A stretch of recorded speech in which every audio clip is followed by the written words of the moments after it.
watching CramerSez.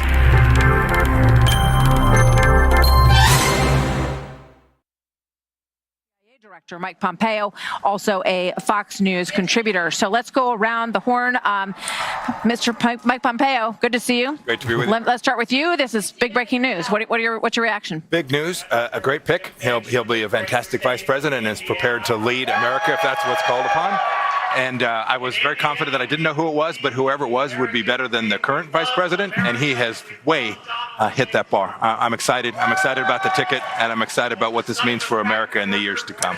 Speaker Kevin McCarthy, there was a lot of buzz around Glenn Youngkin as well, who I know you have said you felt would be an excellent pick. What's your reaction to this choice? It's still a good choice, too. Remember, the president gets to put a team together. So it's not just the vice president. You get a team. And it's like in Good to Great, you got to get the right people on the bus.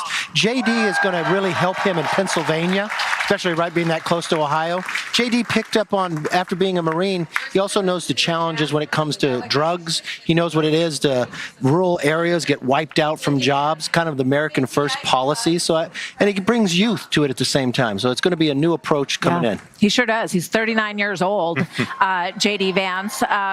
Dr. Ben Carson, welcome. Good to have you here. Thank you. You served in the last administration. Your thoughts on this pick? You served with Vice President Mike Pence. Yes. Very different pick, very different ideology, very different guy, frankly. Yes, well, I was very pleased with this pick. I read J.D. Vance's book, and the things that he's been through gives him a very wide spectrum of the American society to deal with. And I think he'll be a very good pick. He's very articulate. He's very smart. He's young. He's energetic. And quite frankly, you know, we are so fortunate that Donald Trump survived over the weekend. He will win no matter who is his vice president. But having the extra of somebody like J.D. Vance, I think, is icing on the cake. Brett, your reaction? Well, a vice presidential choice is an opportunity and a test. And the first test is this someone the American public can look at and say, now that person could be president tomorrow? Because we now have learned over the weekend just how quickly that can happen. He's 39 years old, is J.D. Vance. He's very bright. He's dazzlingly articulate, as Dr. Carson suggested.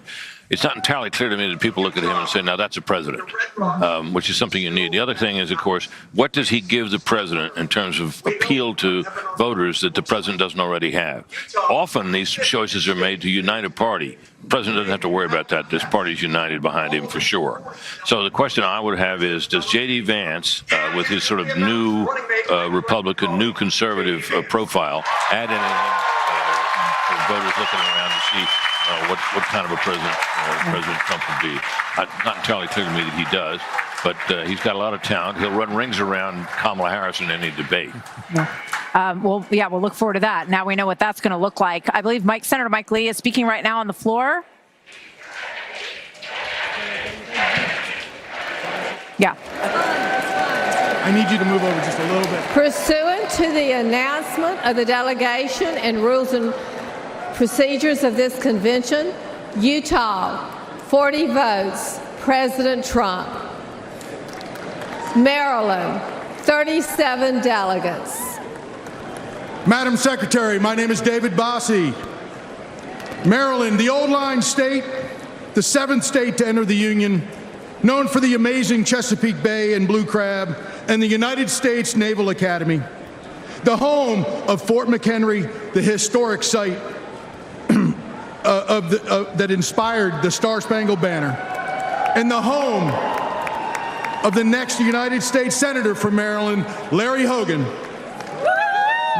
Maryland proudly casts our 37 votes for my friend, the 45th and 47th President of the United States, Donald John Trump.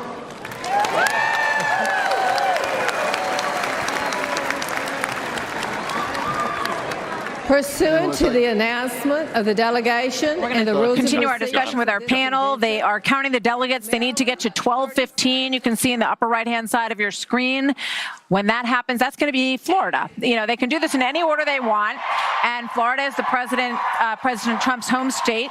His son, Eric Trump, will be standing at the podium for Florida and will announce the 12:15 that puts his father over the top and into the nomination once again for a third time as the nominee of the Grand Old Party. So we will absolutely take that live. We want to continue to get reaction here on set to this huge announcement of the vice presidential candidate on his side, alongside him, and that will be J.D. Vance. Mike Pompeo, I wonder what President Zelensky's reaction is to this news, because J.D. Vance is seen as an isolationist, someone who does not want to strongly support Ukraine and send the money their way. What do you think his reaction is?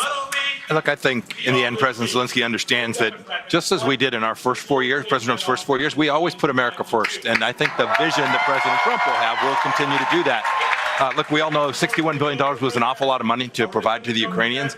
More important was that President Biden got those set of policies wrong, right? We provided the weapons, but didn't let them fire to actually effectively use them. We put enormous constraints on the capacity of Ukraine to actually defend itself. And I think President Trump will clean that up, and I think J.D. Vance will support that. Aisha Hasmi has Governor Mike DeWine, who now has a Senate selection to make on his plate. Aisha, down to you. Hey there, Martha. I'm with Governor Mike DeWine from the great state of Ohio, where his senator was just picked to be Trump's VP candidate. Governor, give me your initial reaction. You had a good feeling when you talked to me earlier. Well, this is very exciting. Look, to have the vice presidential candidate, and we believe the next vice president from the state of Ohio is a great thing for our state. Ohio is the heart of it all, as we say. Now we're going to be the heart of the vice president.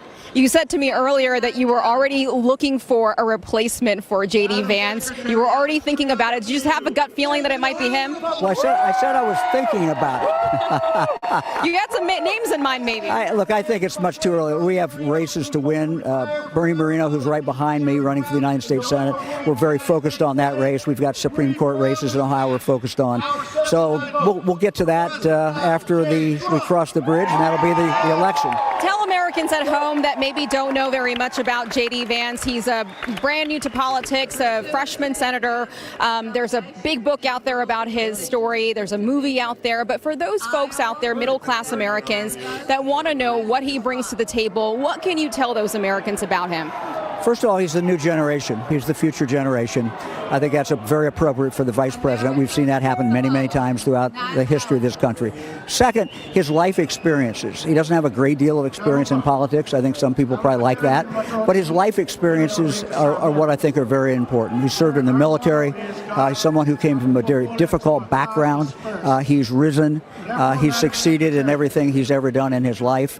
Extremely articulate. Anyone who's watched him on TV, he has the ability to articulate his positions exceedingly well. All those things are great for a vice presidential candidate. You know, the former president had said over and over again, especially after the events of this weekend, that he needed somebody to he needed a VP candidate that could step in and become president day one. Is J.D. Vance that man? Is he ready to take office and to lead this country if, God forbid, that day were to come? Well, we hope that day doesn't come. We hope the president gets elected and serves his 4 years. But look, extremely intelligent. He's someone who gets things really quickly. And again, I'll go back to the life experiences. I think this fits what people want to see today. Someone who has had experiences that matter. The Republican Party to be able to appeal, as it has really under Donald Trump, to working men and women is vitally important. J.D. can do that. Are you going to call him soon? He and I have gone back and forth. So. Okay, you're texting each other. Governor, thank you so much. I appreciate it. Martha, back to you. Thank you, Aisha. Stay tuned. We have Donald Trump Jr. and Eric Trump on the floor as we're getting close to 12:15, and you can see the Trump family down there gathered in the Florida delegation, and we're going to keep a close eye on that. We're at 1,002 right now. The number that's going to put them over the top is 12:15, so we're going to stay fluid and make sure that we are on that as soon as it happens. Kevin McCarthy, as you watch this scene play out here, it is historic to have Donald Trump about to clinch the nomination for his party a third time. We have never seen this play out before, and it is quite extraordinary. Or FDR got it, but that's a long time ago. So your thoughts on what we're about to witness? You know, I've witnessed all the ones before. President Trump is stronger today than he was at any other time, even as sitting as president. And I think this is a unique time when he's talking about uniting the country. I think he's talking about expanding this party, going to places that Republicans probably haven't won before, and looking in states that normally you haven't seen since Ronald Reagan had an opportunity. And that's an excitement. I think JD can help with that, being younger, being able to be out there more.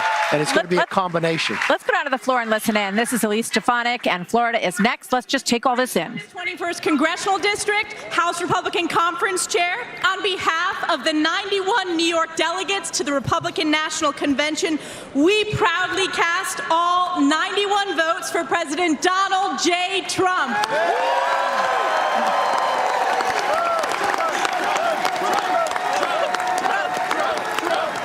Pursuant to the announcement of the delegation and the rules and procedures of this convention, New York, 91 votes, President Trump. Florida.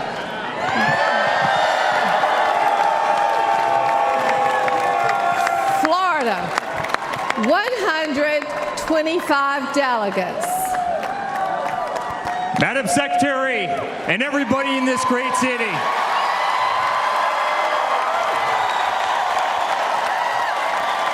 on behalf of our entire family and on behalf of the 125 delegates in the unbelievable state of Florida, we hereby nominate every single one of them for the greatest president that's ever lived, and that's Donald J. Trump, hereby declaring him the Republican nominee for President of the United States of America.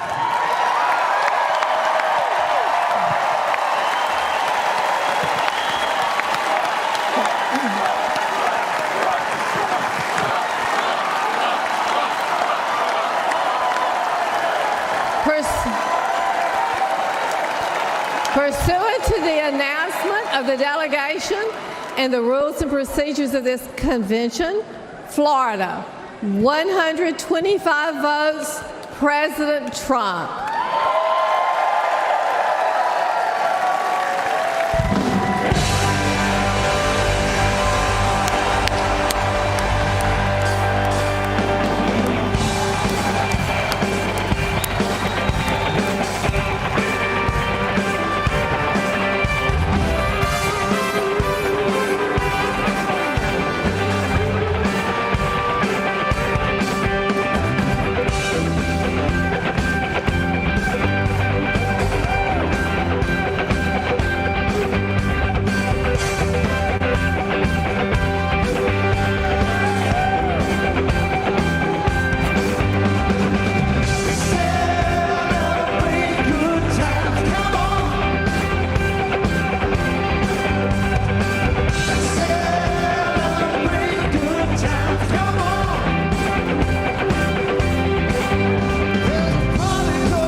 celebration that lasts about a year.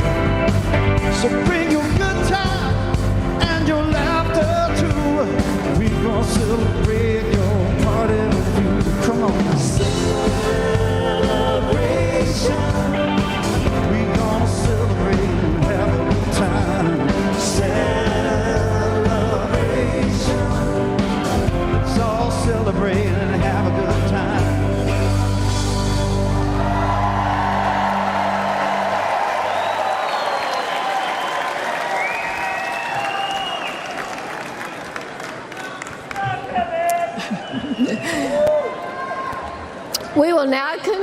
We will now continue with the roll call of the states. Puerto Rico, 23 delegates. Madam Chairman, I'm Angel Cintrón, State Chairman for the Republican Party of Puerto Rico, the great 51st Republican state of the Union, Puerto Rico. The shiniest Okay, there you have it, the big moment. Former President Donald Trump is now the nominee for the Republican Party, which we have known for quite some time, but it is now official. And it's hard not to look at the members of his family, Don Jr., Eric, Trump, his daughter, all of them down there, putting him over the top in this nomination. And remember that less than 48 hours ago, he was shot in an assassination attempt. It's just a stunning moment in political history. I mean, this is a family that could have been mourning the loss of their father if it weren't for a millimeter of distance of gunfire that was shot at him. And not only did he keep this thing going on time, but it is a pace.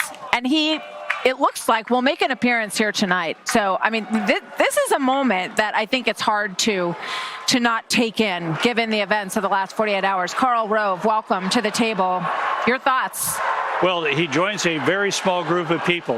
Andrew Jackson, Richard Nixon, and now Donald Trump, the only Americans that I'm aware of that we can recall who have been the nominee of their party 3 times in a row and have served in the White House. We've had a couple of others that ran and never won, but only 3 men were nominated by their parties 3 times and won election to the president. I just want to point out that Mitch McConnell just spoke the delegates for Kentucky, and that's the booing that you heard behind me, Britt, and it speaks to the division in the party, which seems to have changed dramatically over the past 48 hours as well. It does, and it has been something of a political task for Mitch McConnell to adapt himself to the reality that Donald Trump is going to be the nominee again. There was a very strained relationship between them for most of Mr. Trump's presidency. It was pretty clear that Mitch McConnell didn't think much of some of the candidates for the Congress and for the Senate in particular that Donald Trump backed. They seemed, for the moment at least, to compose their differences. They even shook hands, which, considering particularly what Mr. Trump had said about Senator McConnell, one might have thought wouldn't have happened, but it has.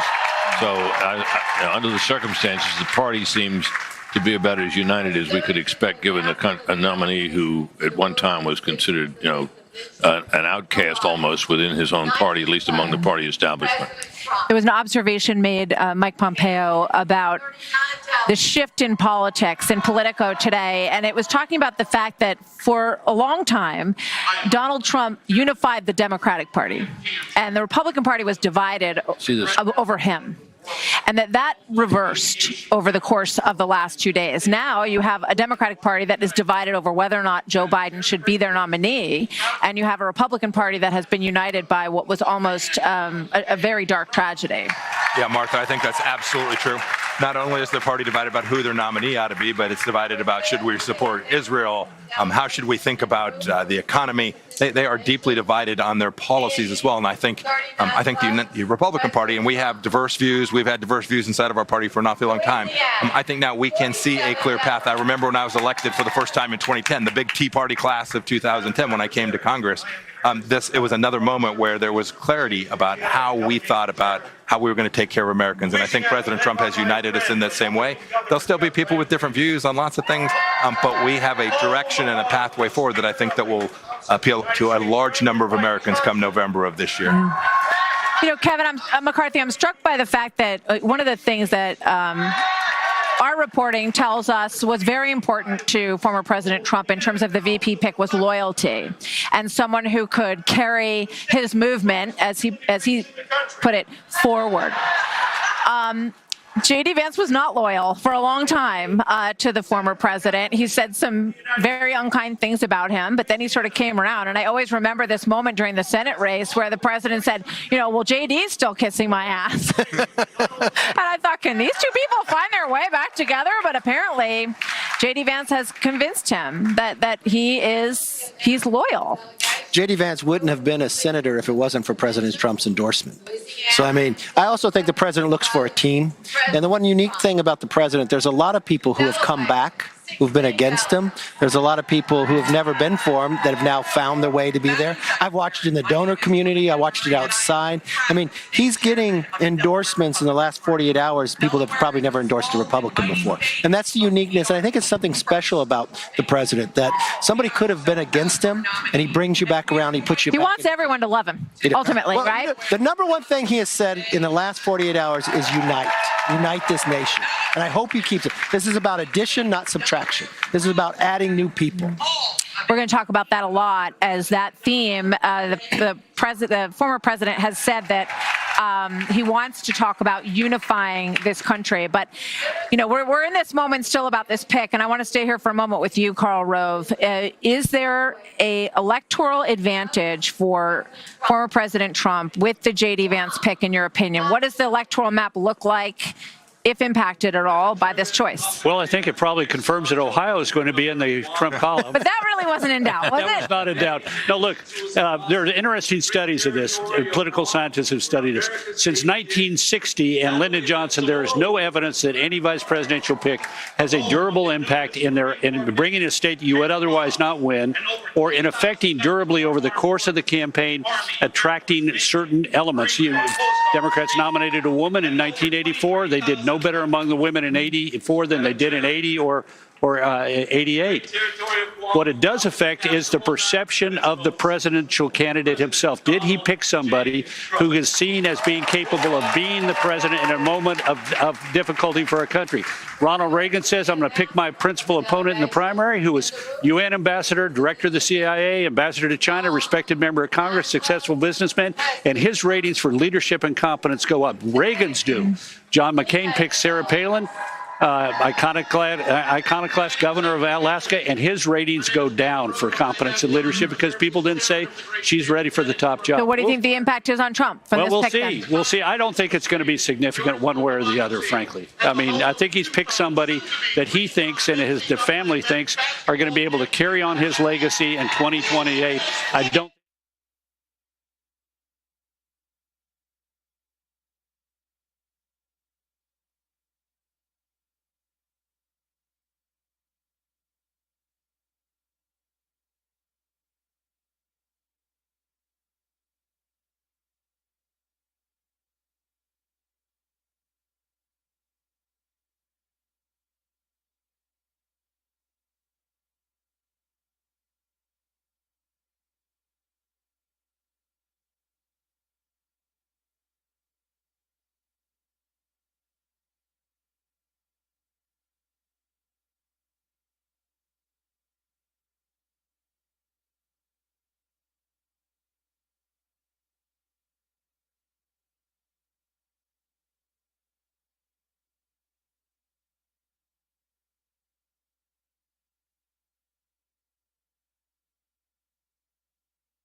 When just the first pieces of information were coming in. Yeah, no, it was very tough because it took me about 90 minutes to actually get anything, right? They'd lock everything down. He's in the hospital. There's no cell phones, I assume, because of potential IED type stuff when they don't know what's going on. So I got a call, my father's been shot, and that's the only information you have. And it took about 90 minutes to even find out that he's alive and well. So that was a rough time. And then I spoke to him and I said what I said. And we sort of even in that moment he was still having some levity and you just back in the game and.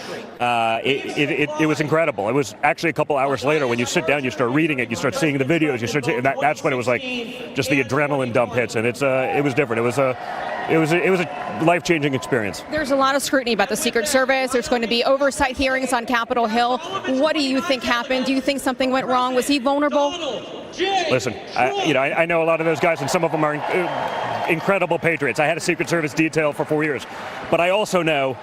Having had it, having been in it, having been both my father as a president, as a candidate, my own details, someone to get out on an open roof within 130 yards, I'm not going to be the guy to be conspiratorial, but something went wrong. So should he stop doing those outdoor rallies, perhaps? I mean, is that what you would recommend to him? I don't think he'd want to stop doing them. I think you see the response. Maybe do you want to tell him? Stop, but I think, we got to guard that perimeter a little bit better. I came from a competitive shooting background. I mean, a 130-yard shot. It's like a 2-foot putt. That's nothing. It doesn't get easier than that. So that was truly divine intervention as far as I'm concerned. Do you think it's hit him yet? Do you think it's sort of finally settled in for him? Oh, 100%. I think it's settled in and he's moving on. The resolve, the defiance that you saw in the seconds after that. He's just going to carry that energy on and fight for our country that way. He's moving on now with this VP pick, J.D. Vance, who obviously was a favorite of yours. Talk to me about why, and what you told your father. I just said, listen, he's a guy. Honestly, what it is, I watched J.D. go into sort of, let's call it, enemy territory from a media perspective, go on the most liberal TV shows and prosecute the case for my father and against the Democrat lunacy that we've seen. He does that better than almost any of our people can do on more conservative television. And you see that, you see the intelligence, and you hear his life story.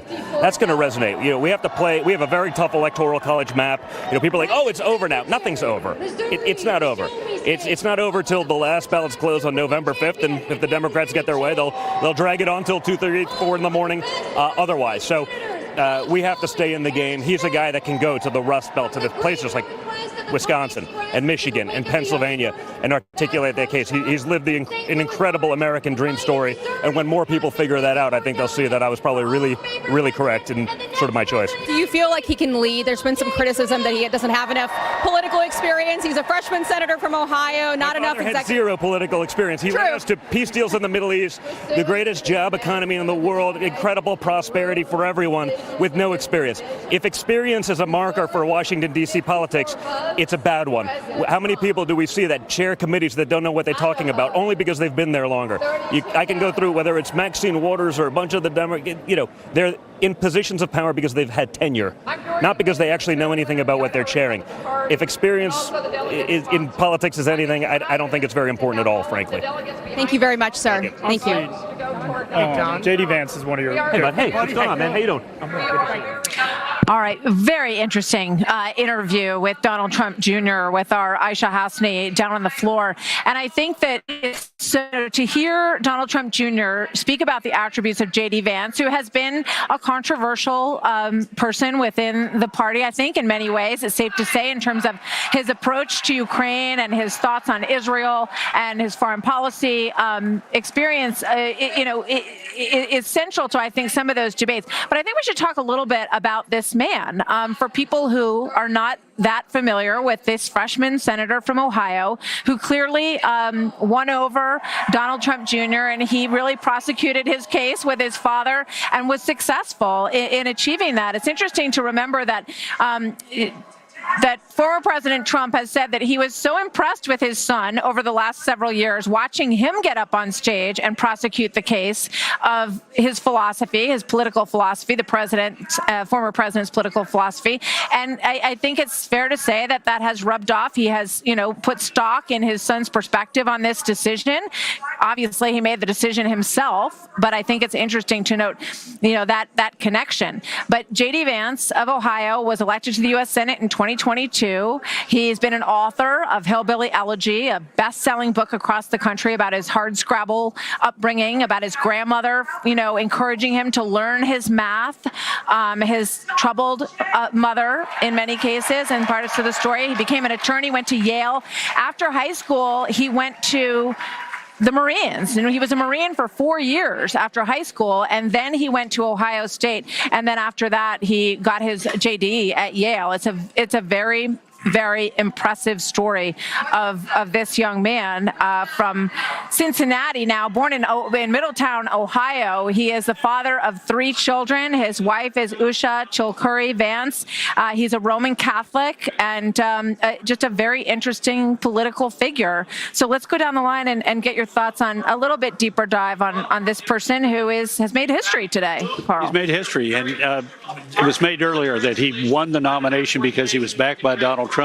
In all fairness, a super PAC that I helped create had to spend $35 million to help him in the general election, which he won by 6 points in an open race, while the Republican governor is getting reelected by 25 points. He is an effective advocate, but the difference between being an effective advocate on television and being a practical politician, he's got some work to do there. But he will be a strong advocate for the president's positions on trade. He is a protectionist. He's probably more of an isolationist than the president is. He said, I don't care what happens in Ukraine, but he's going to be an interesting figure that America is going to get to know in the next couple of weeks. Yeah. Carl raises I think probably the largest issue that Vance has been defined on, and that is his isolationism when it comes to Ukraine. How do you think that impacts President Trump? Does he listen to other people more than that if he's reelected? Secretary Pompeo can certainly tell you. Yeah. Foreign policy is carried out by the Secretary of State. It is the president's foreign policy. If this is a clue to what President Trump's foreign policy will be, the president has been this way and that on some of these issues, and we're not quite sure where he stands on Ukraine. We're not sure how ardently he'll back Israel. If this is a clue to that, that's interesting. But it is the president's call, and given our experience so far with J.D. Vance, whatever the president says goes, and he will be very good at adapting himself to whatever is necessary for the moment. He's proved that already. Point well taken. Mike Pompeo, former CIA director, former Secretary of State, your thoughts on the potential influence of this future vice president if they win? Sure. Well, look, vice presidents are always in the room. Often they're last after everybody else leaves, so they get that opportunity. But, this debate on Ukraine, I remember this same debate on Afghanistan back when the president was campaigning in 2016. Everybody said President Trump wanted to get it out of Afghanistan. What we actually delivered was an effective policy that kept Afghanistan going, that got most of our soldiers home. We went from 15,000 to about 2,500 on our watch, and we didn't screw it up. We didn't leave billions of dollars in equipment behind and get 13 Americans killed. I am confident when JD becomes the vice president, which I'm confident he will, I'm confident he will see that you have to actually execute. There's a reality to American national security, and I know President Trump understands that and took it to heart when he was in office. I'm confident the vice president will as well. One other point I want to make before we go to our next joining in is Brett Baer, is that he did not ultimately choose, former President Trump, anyone who ran against him. He didn't choose Marco Rubio, who was in the last round, Nikki Haley, Governor Nikki Haley, Doug Burgum, all of these people, Tim Scott, all of these people who ran against him. And we know from things that the former president said that was an issue for him. He didn't like that anyone ran against him. He didn't like that there was even a Republican debate process. He felt that was something that shouldn't happen. And here we are, as he has now crossed that threshold and is indeed the nominee and has chosen an independent person, outspoken person to be his vice president. Let's bring in special report anchor and executive editor Brett Baer and get his thoughts on this big news breaking afternoon. Hi, Brett. Hey, Martha, I tell you what, the J.D. Vance pick, there was a lot of folks that thought from the beginning that he was in the pole position, but there was a lot of intrigue. And this was a very tight secret that really stayed till the afternoon, right before the Truth Social post that the president put out. I think that what you heard from Don Jr. there is actually what they're really most fired up about, is J.D. Vance on the trail, J.D. Vance making the case for MAGA, J.D. J.D. Vance going on to different TV shows and essentially litigating the case for the president's agenda, and also the possibility, the prospect of a vice presidential debate against Kamala Harris. They like the pitching of J.D. Vance versus Kamala Harris and the one-on-one. Yeah. You know, obviously, you've talked about some of the concerns that some of the moderates in the Republican Party have had about J.D. Vance, but for the most important part of this, it's loyalty for President Trump, former President Trump, and someone who can take over the job. And you know, the biggest storyline here, that, you know, this parlor game of who was going to be the VP pick was always a big story.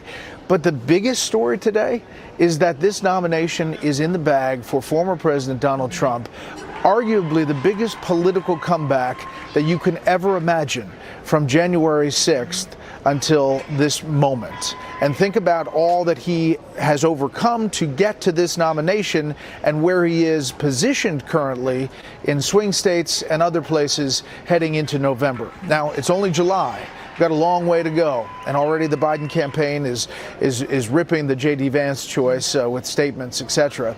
We'll hear from President Biden, I'm sure, on that today.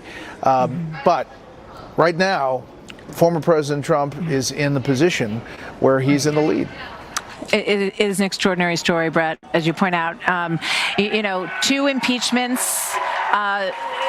How many counts? You know, 90-something counts of indictments against him.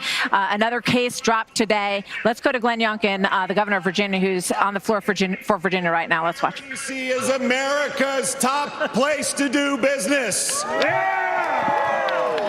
Home to 850,000 of the greatest Americans, our military and veteran heroes.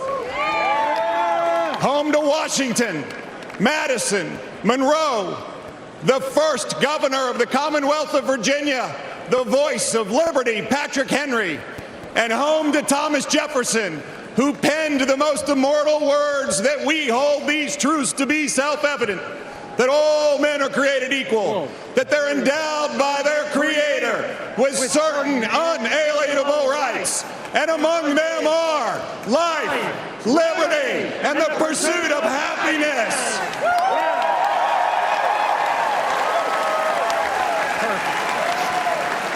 Proudly, as governor of Virginia, along with our great chairman of the Republican Party of Virginia, Rich Anderson, we cast our delegate votes for the next president of the United States, Donald J. Trump, and his vice president, J.D. Vance.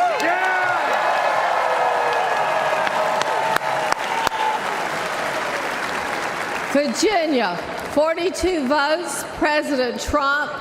6 votes to be cast pursuant to the rules and procedures of the convention. Michigan, 55 delegates.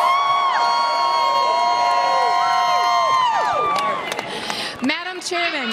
There you have it. Virginia, the governor, Glenn Youngkin, enthusiastically placing the delegates into this convention for President Trump and J.D. Vance. Obviously, this is a job that he was in contention for. His name was really prominently pushed by a lot of people. It was not his position for right now, but he's certainly a promising figure for the future of the party, Brett. Yeah, and I think that you're going to see him really work those Rust Belt states, get in a bus tour. He'll work Pennsylvania, where he is, you know, there's a lot of MAGA folks there that look to J.D. Vance that you know, are going to enjoy this pick. I think that in reality, the biggest thing is that former President Trump is going to get on that stage on Thursday, and what he says as far as reaching across the inner party split, I think is going to be interesting. And also the talk that he's going to try to unify the country in the wake of what happened Saturday.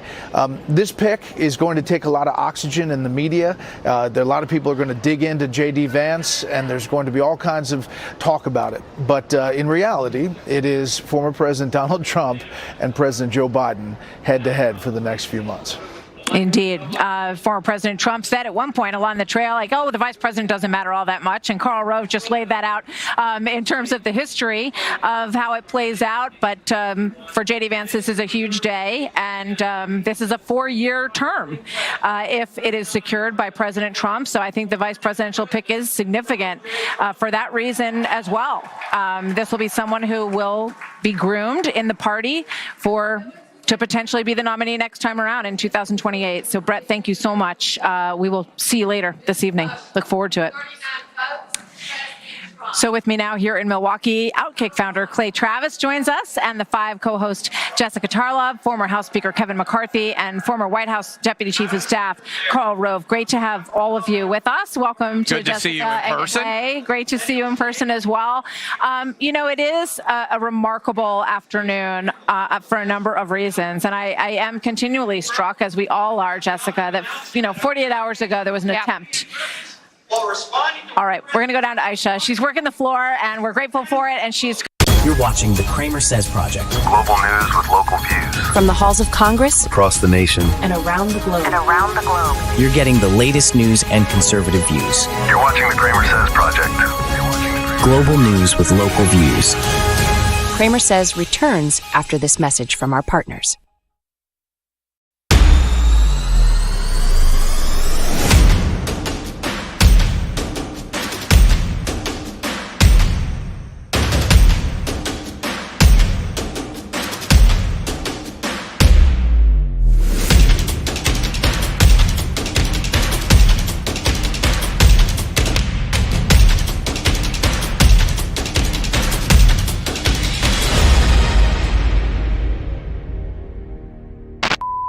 Learn how you can save up to 70% on your healthcare costs with just one click. Visit CramerSez.com/impact for complete details. That's CramerSez.com/impact.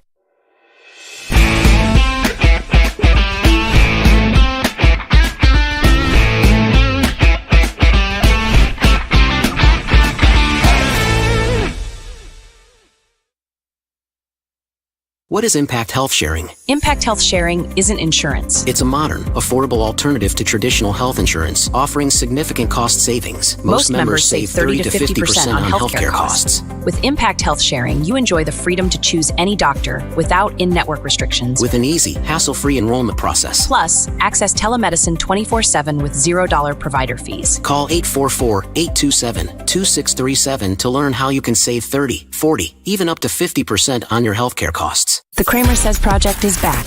With global news and local views. You're watching the CramerSez Project. You're watching CramerSez. Now is a great time to take a look at getting Safe Step standard heated seat and new fast fill faucet. You can enjoy a nice warm bath up to 20% faster. Safe Step walk-in tubs are built to maximize safety, so you can stay in your home and enjoy the comforts of bathing again. Call now to receive 15% off, plus a free shower package. We now return to our interview with the insurance whistleblower. I just think everyone should know there's an insurance company out.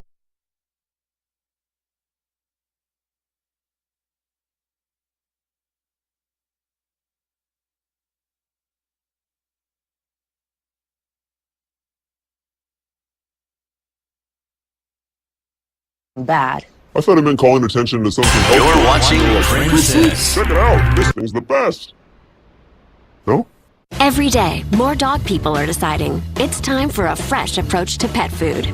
Do you have a CramerSez.com free speech account? Unlike other platforms, CramerSez is 100% free speech. Get your free CramerSez account today at CramerSez.com. Cause fuck censorship. Impact Health Sharing isn't insurance. It's affordable health care. Impact Health Sharing offers comprehensive medical services, covering preventive care, maternity, accidents, illnesses, and injuries. Plus, choose any doctor or healthcare provider you trust with no in-network restrictions. Enjoy the freedom and coverage you need for your entire family. To learn more about how you can save 30, 40, even up to 50% on your healthcare costs, call 844-827-2637. That's 844-827-2637. Introducing Tusk. With Tusk, you get uncensored news and secure browsing, all while protecting your privacy. Choose the news you trust and take control of your internet. Join the free speech revolution with Tusk. Download Tusk today at tuskbrowser.com. Learn how you can save up to 70% on your healthcare costs with just one click. Visit CramerSez.com/impact for complete details. That's CramerSez.com/impact. The CramerSez Project is back. With global news and local views. You're watching the CramerSez Project. With multiple home improvement companies, they get stuck in the blame game. Yeah, with other companies, if there's an issue, the manufacturer blames the installer blames the manufacturer. With us, there's no finger pointing or blaming each other. We're both the installer and the manufacturer. Sid, is it easy for a homeowner to get a price? Very easy. We'll come out to your house, we'll assess your current patio door or windows, and then we'll give you an exact price that's good for an entire year. Ted, that's great information. Thank you. Before July 31st, buy one window, patio door, or entry door and get the next one 40% off.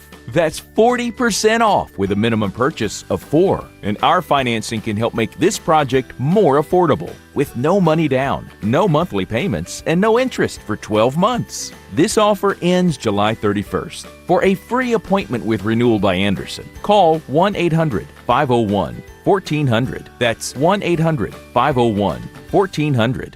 Repel Realm Zone Mosquito Repellent Device is your family's first line of defense against mosquitoes. Works at the push of a button to give you up to 40 hours of invisible, odorless area protection. Repel Realm. Get out there. Right now, get 50% off installation for your next flooring project at LL Flooring. What's this? My new pony, and I love him. No, thank you. I ran the numbers on Quicken. It's totally in my budget. This is amazing. I know. It is. Yeah! Do more with your money. Rated the best budgeting app. It's a lot of money. You could go out, or going out could come to you. Lazy Boy, long live the lazy.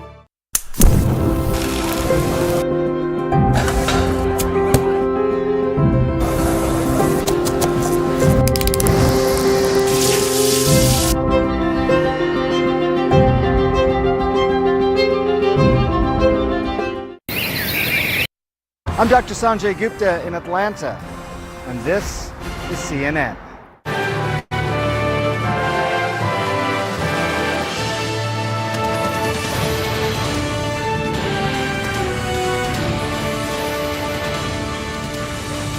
We're live at the Republican National Convention in Milwaukee, Wisconsin, where the Republican Party's presidential ticket is now set. Donald Trump, formally nominated for the top spot a little while ago, and made clear his vice presidential choice, Senator J.D. Vance of Ohio, who will be nominated soon. We're told that Senator Vance is getting ready to make an appearance in his new role for the very first time. Let's check in with CNN's Kristen Holmes, who has some new reporting on this. And Kristen, what are you learning about conversations between Trump and Vance before today's announcement?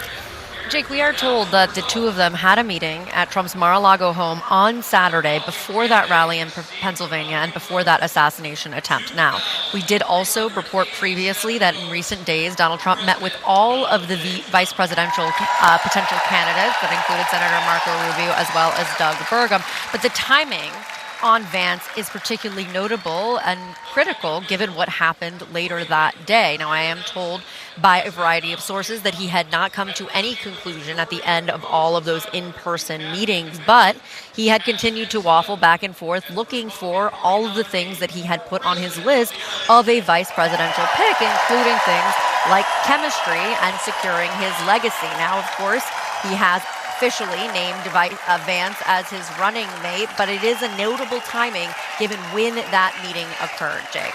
All right, Kristen, thanks so much. Now let's go over to Jeff Zeleny. Jeff, what are you hearing from Republicans about Trump's decision to choose Senator Vance as his running mate?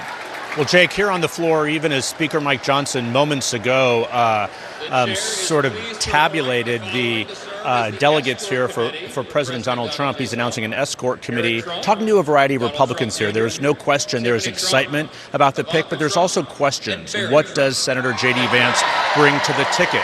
What does he add to the party? Talking to a variety of Republican officials looking at House and Senate races as well. Many of them were hoping for someone in the mold of Nikki Haley, if you will, someone who could win over some of those moderate voters, perhaps. Jake, what this also has done in an instant, it has potentially changed the next race for president, 2028. Yes, it's early to talk about that, but in one tweet from the former president naming J.D. Vance as his running mate, he has also changed the trajectory of a Republican like Governor Glenn Youngkin like Nikki Haley, like Ron DeSantis, so many others. So what has happened here is we see J.D. Vance likely come to the floor in the coming minutes or hours.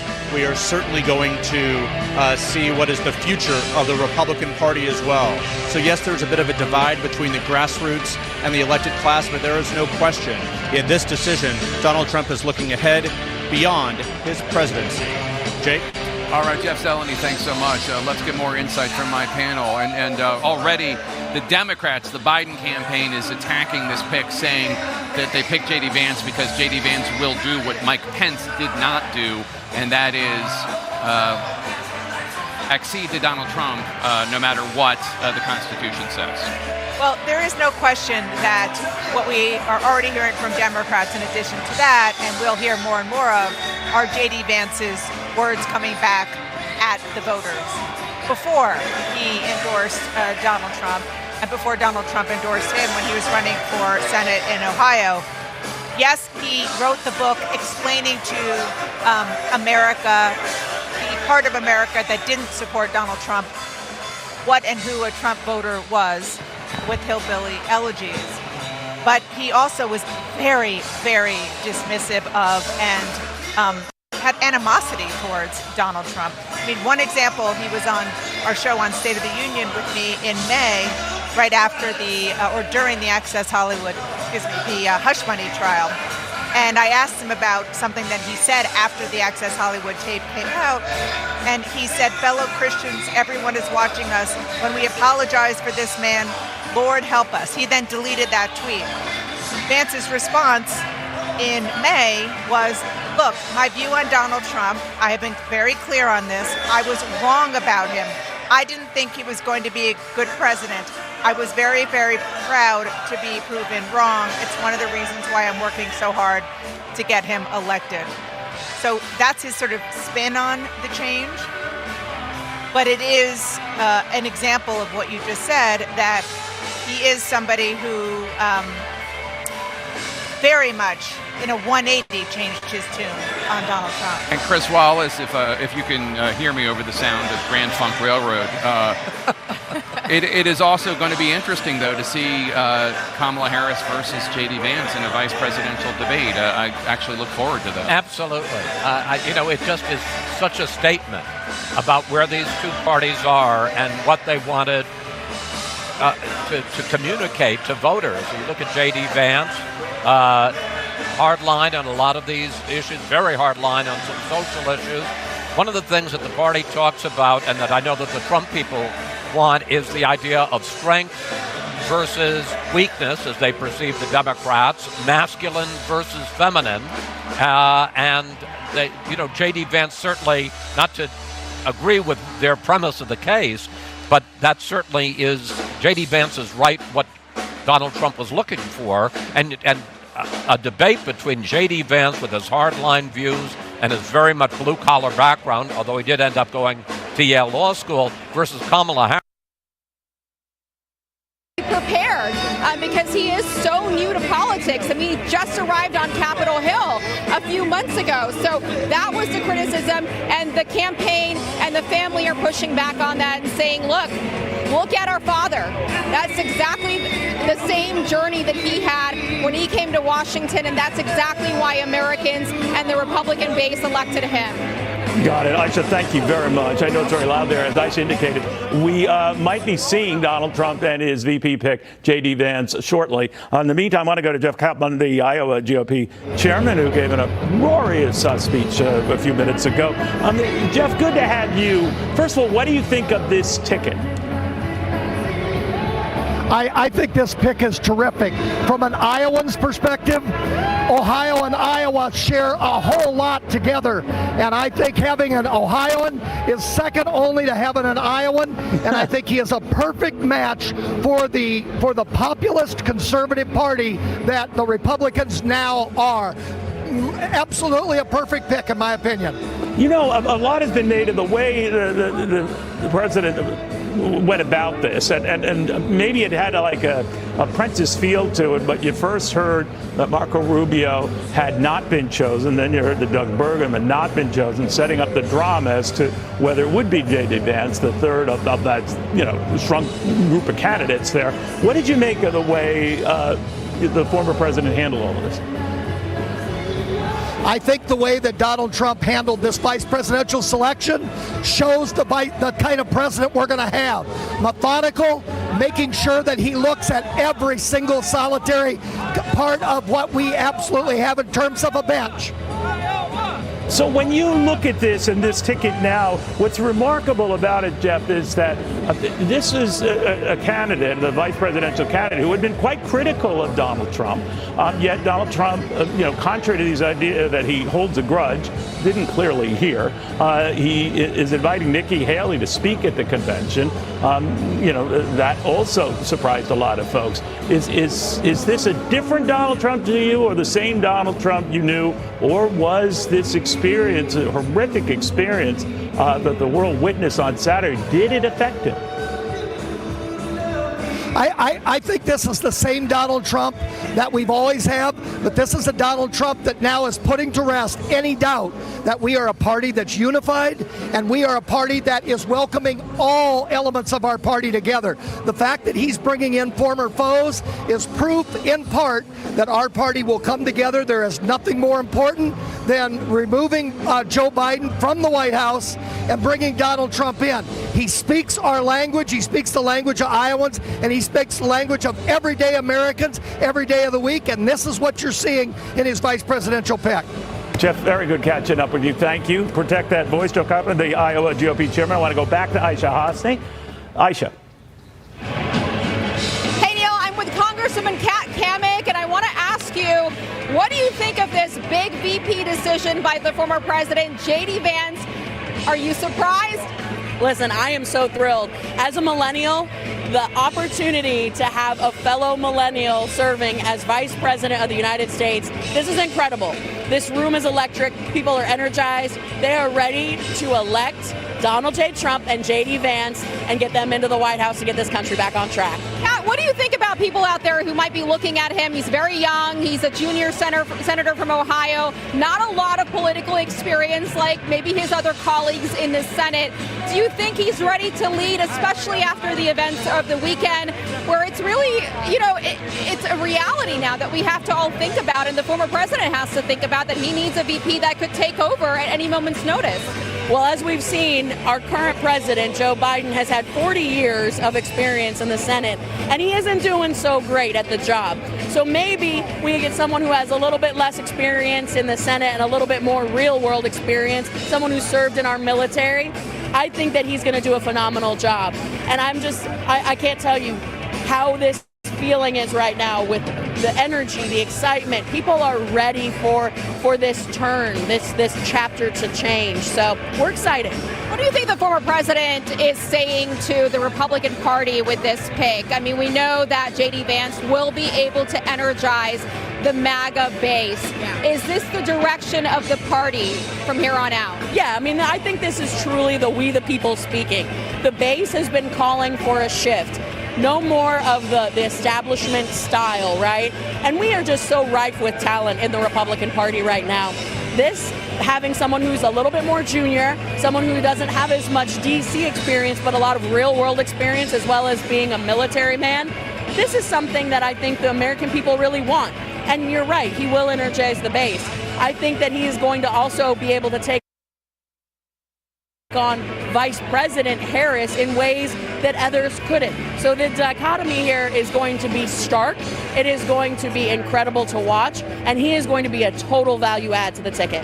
You guys need independence. You need women, suburban women. Yes. You need people that Trump needs help in those demographics a little bit. Do you think that J.D. can offer him that, and to be able to take states like Virginia that are now in play? Trump wants to expand the map here and not just focus on the swing states, but states like Virginia. No, I mean, you think about what the left is offering. They're offering a California elitist, a West Coast elitist, and an East Coast elitist. Here we have in our new vice presidential pick a Rust Belt Republican, somebody who has been in a flyover state, right?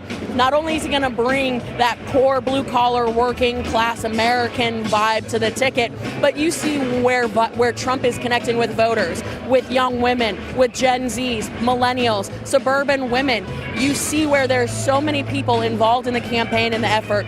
They are really reaching every single demographic, and it's worrying the left. You see that in how they're starting to communicate.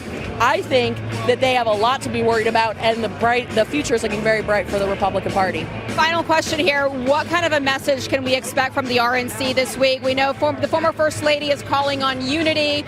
The former president has been asking everyone to stick to their pre-planned speeches, not to talk about the assassination attempt as much. We know he'll be talking about that when he speaks on Thursday. What do you expect this week? Do you feel like there is going to be a pretty strong message of uniting this country, not just the party, but the country? Absolutely. Not only has the message here at the RNC been just, hey, it's time to move forward and we have to unite as a party, but it's bigger than that. America First means bringing in young, old, white, black, Republican, Democrat, Independent. Everybody is welcome under the America First banner. And the message going forward is unity, because that's what it's going to take if we're going to get this country back on track. All right, Kat Kembe, Congresswoman from Florida, thank you so much for joining us. We appreciate it. Absolutely. Thank you. Neil, back to you. All right. Thank you very much for that. You know, in selecting J.D. Vance, much has been made of the fact he's so young. Well, he's very young. We haven't had a vice presidential candidate this young. I guess you'd have to go back to almost, 1900 when William McKinley chose Teddy Roosevelt. Of course, sadly, William McKinley, as he started out his second term, was assassinated, and the 42-year-old Teddy Roosevelt emerged as president of the United States. You obviously hope that history doesn't repeat itself here, but young men have been thrust into this position sometimes earlier than is planned. Do you have a CramerSez.com free speech account? Unlike other platforms, CramerSez is 100% free speech. Get your free CramerSez account today at CramerSez.com. Cause fuck censorship.